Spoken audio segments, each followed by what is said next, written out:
temos a grata satisfação de hoje estar aqui recebendo um professor convidado. Ele veio para um colóquio, né, sobre meio ambiente, já tradicional aqui na nossa universidade, no Polo de Volta Redonda, coordenado pela professora Analice de Carli.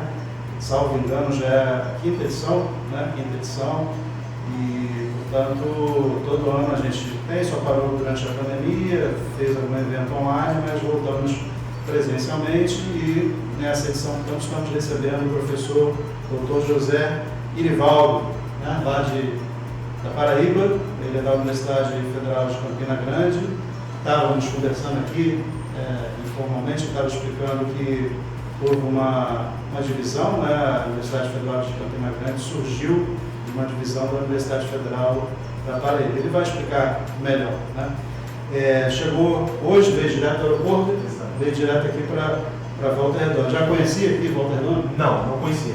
Primeira vez aqui, é a sede da CSN, né, a famosa Companhia Siderúrgica Nacional.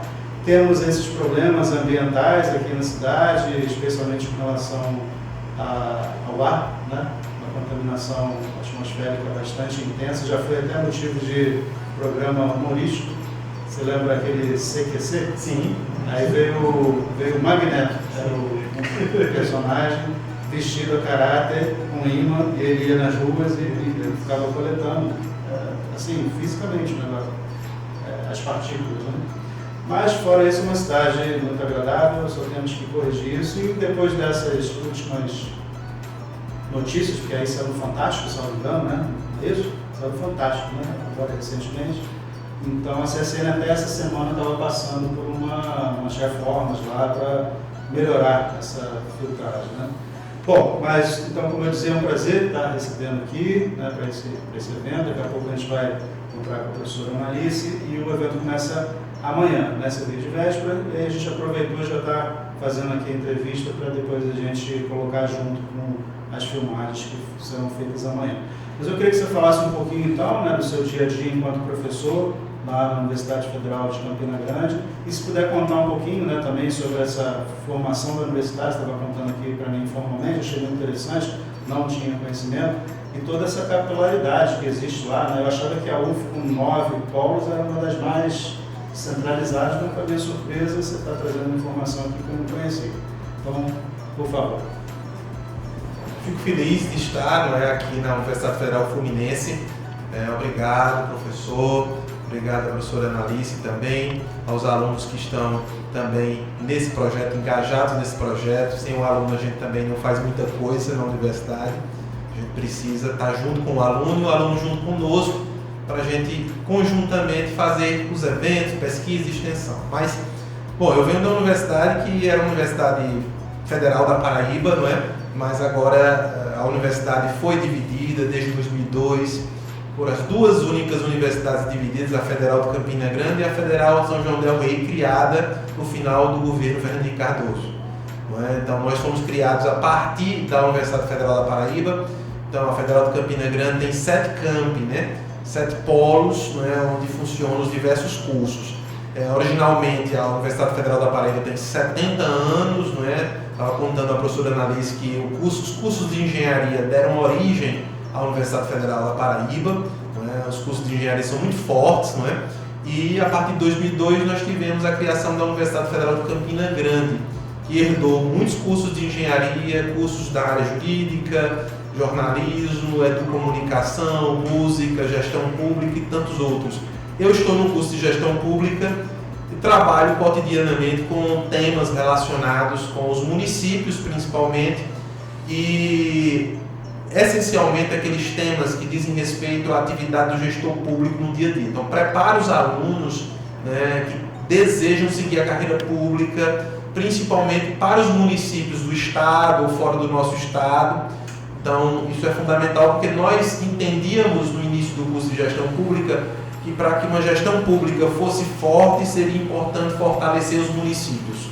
Nós vemos muito isso no Brasil, não é? Nós temos uma municipalidade muito enfraquecida, uma municipalidade ainda muito frágil, não é? Então, agora, mesmo assim, infelizmente, a política brasileira deturpou também essa correlação de forças. Nós precisamos ter um município forte, mas um município preparado, né? Preparado. com gestores preparados, absorvendo a mão de obra gerada, formada pelas universidades. Daí também vem o tema de amanhã, não é? Que nós vamos tratar, né? Que é relacionar água, abastecimento público e mudanças climáticas. Então, nunca foi tão essencial para a gestão pública preparar gestores que estejam conectados com o tema meio ambiente, lato sensu. E aí o processo de mudanças climáticas, na verdade, vem chamar a atenção mais ainda para um processo deletério do meio ambiente. Ou seja, de esquecimento dessa temática de meio ambiente e, consequentemente, esse esquecimento vem gerando destruição. Deixa eu te perguntar uma coisa. Aproveitando aqui para não perder o gancho, né? Eu nunca tenho certeza, mas acho que são 5.568 municípios, né, no Brasil. Alguns municípios com 5.000 habitantes ou até menos. Assim, realmente a gente precisava de um novo pacto federativo para rever um pouco melhor isso aí, se fosse o caso, juntar alguns municípios, né? Tem município que simplesmente não se sustenta, depende integralmente dos repasses federais, estaduais. Eu queria te perguntar o seguinte, essa questão do meio ambiente, como é que está essa divisão, né, segundo a nossa Constituição Federal, qual é a competência do município, do gestor municipal na questão do meio ambiente e a importância do seu trabalho, né? Mas se puder trazer alguns exemplos lá da Paraíba, assim, algumas iniciativas interessantes de prefeituras que você tem conhecimento, seria bacana. Assim, é importante dizer que a Constituição de 1988, ela incumbiu todos os entes federativos do cuidado em relação ao meio ambiente. Então, esse cuidado é compartilhado entre municípios, União, Estados e Distrito Federal. Então, temos que o Distrito Federal tem uma nuance, porque o Distrito Federal é município e Estado ao mesmo tempo. Ele tem competências municipais e competências estaduais. Então, é importante dizer isso. Porém, de 88 para cá, na verdade, poucos municípios absorveram desses 5.570 municípios que nós temos, principalmente os municípios pequenos, não conseguiram efetivar na prática essa sua responsabilidade. Por exemplo, o licenciamento. São poucos municípios que licenciam. São poucos municípios que cuidam do seu meio ambiente. São poucos municípios que têm unidades de conservação. E alguns que têm, assim como a União também, ainda não destinam uma parte do orçamento, não é, considerável para a manutenção daquelas unidades de conservação. Então, é importante dizer que, no caso da Paraíba, nós temos um município que é o município mais arrecada no estado, o município de Cabedelo, ou tem um porto de Cabedelo, que já licencia, que faz o licenciamento em todo o processo. Então, é importante que os municípios tenham condições técnicas para licenciar. Mas eu entendo também, enquanto professor, enquanto também aquele que está na prática ali, na extensão universitária, vendo a coisa acontecer, que os prefeitos têm grande dificuldade de operacionalizar isso. Primeiro, porque não tem recurso. Segundo, porque não tem recurso humano. Primeiro, não tem recurso financeiro. Segundo, não tem recurso humano. Você precisa ter, primeiro, uma carreira atrativa para a gestão ambiental, uma carreira estruturada de gestor ambiental para o seu município e uma carreira atrativa, porque assim, se não for atrativa, se não pagar um salário razoável, que seja compatível com as responsabilidades do servidor, também as pessoas não vão se submeter a esses concursos públicos, porque esses concursos demandam muita responsabilidade, certo? O que é que a gente vê? O município, por exemplo, o município não é titular das águas, são os estados e a União, o governo federal. Então, rios federais e rios estaduais. Mas os municípios têm grande responsabilidade na política de águas. Participam dos comitês de bacia, da bacia de onde fazem parte, e participam e são responsáveis e titulares. A Lei 14.026, que é o novo marco de saneamento, deixou claro que o titular do saneamento é o município. Então, os municípios, mais do que nunca, precisam ser melhorados.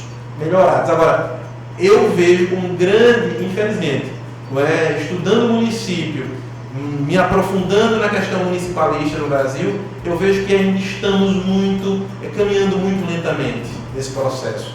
A gente precisa andar mais algumas léguas para chegarmos num patamar que seja um patamar que ajude o bem comum, que é o meio ambiente. O meio ambiente nada mais é do que um bem comum, é um patrimônio comum de todos nós. Se nós não tivermos imbuídos desse conceito de bem comum, de patrimônio comum, nós certamente não vamos considerar o meio ambiente como essencial às nossas vidas.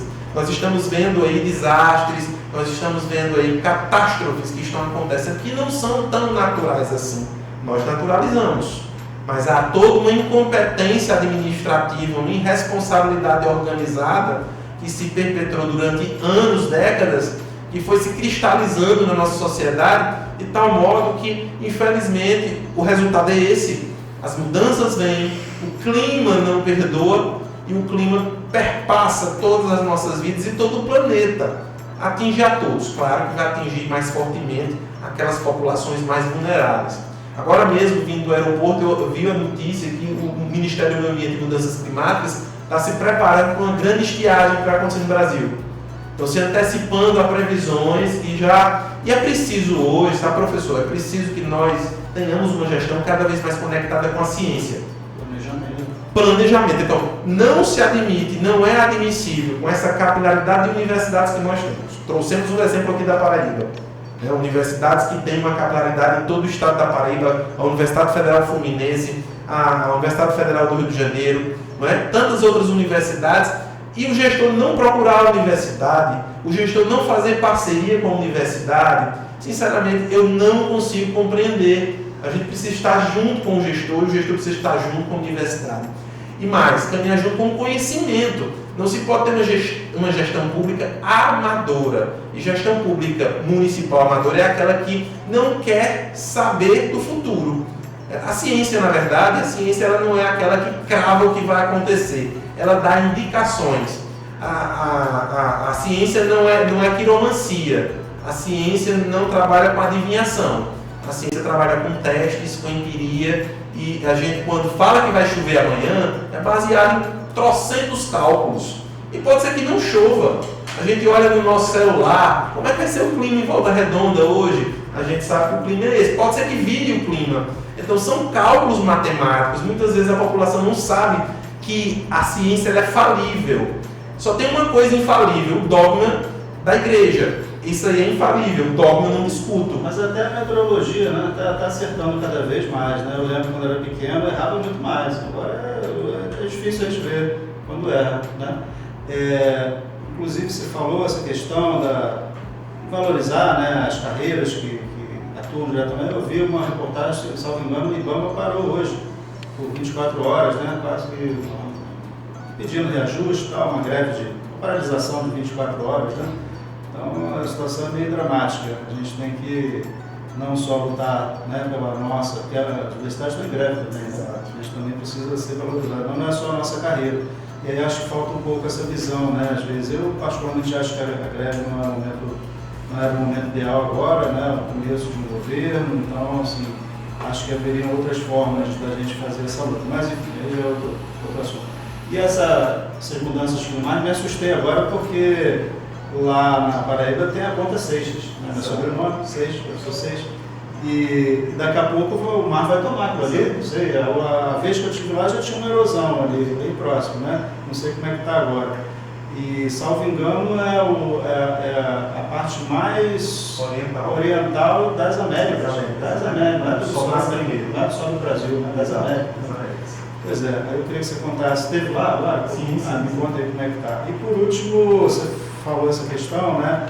É outro drama, essa questão das parcerias com as universidades também, a gente não encontra muita resistência interna, né? Vai trazer capital privado, vai privatizar, quem bancar a pesquisa, na verdade, vai estar bancando o resultado da pesquisa, e a gente sabe que não é assim, né? Acho que tem que também a gente fazer um trabalho interno, usar mais as nossas fundações, né? As fundações que as universidades têm, que permitem essas parcerias, esses contratos, para que a gente possa justamente prestar mais serviços. Aliás, eu tive uma reunião ontem lá na reitoria justamente sobre orçamento, a gente estava falando sobre as emendas parlamentares, né, que complementam o orçamento da universidade, e foi dito isso, que é preciso que a universidade também consiga captar mais recursos, né? E eu não sei, às vezes eu sinto uma certa resistência de alguns colegas.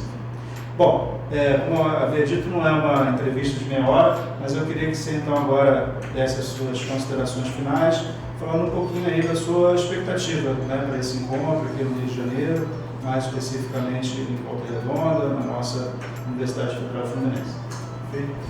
Professor, na verdade, a Ponta de Seixas, né, nosso ponto mais oriental das Américas, onde o sol nasce primeiro, muito bonito. Agora, infelizmente, estava abandonado pelo poder público, não é? Então, acontecia uma erosão, né, progressiva, e que diversas gestões municipais têm tentado, juntamente com o governo estadual e o governo federal, né, debelar essa erosão, né, com obras de engenharia, efetivamente. De fato, até hoje não conseguimos colocar uma barreira que evitasse essa erosão. Não é? Houve uma contenção, não é? Mas ainda é um problema hoje.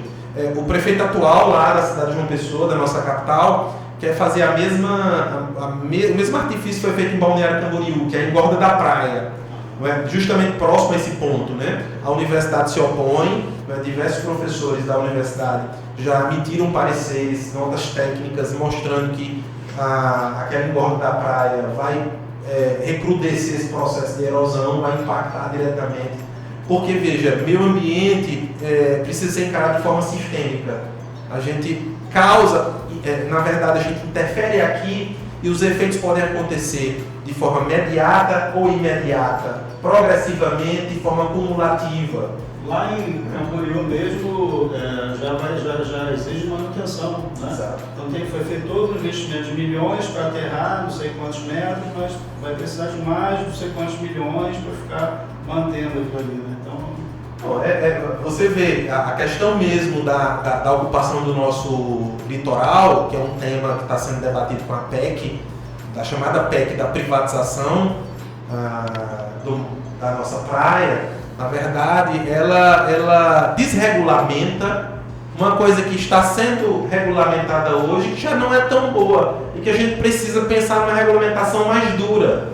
Então, ao invés de nós pensarmos numa regulamentação mais dura, que proteja as pessoas, proteja a construção civil, inclusive, proteja os empreendedores, porque, na verdade, quando nós estamos defendendo o aumento da faixa de marinha, aquela parte, né, aqueles 33 metros ali, na verdade, a gente está defendendo agora um aumento dessa faixa, porque sabemos que o mar está aumentando o seu nível, em virtude do degelo das calotas polares, isso é fato, não é? E aí, como eu disse inicialmente, a ciência trabalha com fato.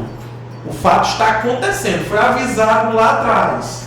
Está acontecendo hoje, está sendo visualizado. O derretimento das calotas polares não é algo fictício. Se você for hoje ver lá, você vai ver e vai constatar. Meu Deus, é tão difícil entender isso. O que a gente está pensando, e o conceito de desenvolvimento sustentável é justamente nessa onda, de pensar nas próximas gerações. Então o problema muitas vezes é de individualismo exacerbado das pessoas. A gente pensa muito mais no nosso umbigo do que nas próximas gerações.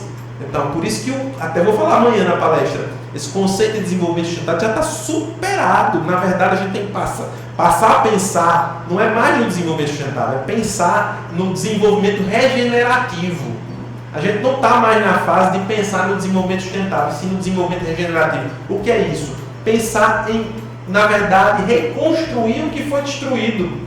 Proteger o que ainda não foi destruído, para manter a nossa sobrevivência. Essa é a questão, esse é o ponto fundamental, certo? Por isso que o tema da minha palestra amanhã, água, certo? Abastecimento público e mudanças climáticas, tem toda a relação, tem toda a conexão, porque se eu tenho uma grande estiagem, ou se tem chuvas torrenciais, o sistema de abastecimento público, seja de saneamento, coleta e tratamento de esgoto, drenagem urbana, água potável, disposição final de resíduos sólidos e limpeza urbana, é essencial, fundamental para que não haja uma potencialização, certo, de toda uma catástrofe que está acontecendo, que tem a chuva em excesso ou a falta de chuva como força motriz. Então, no meu Nordeste, falta água, não é?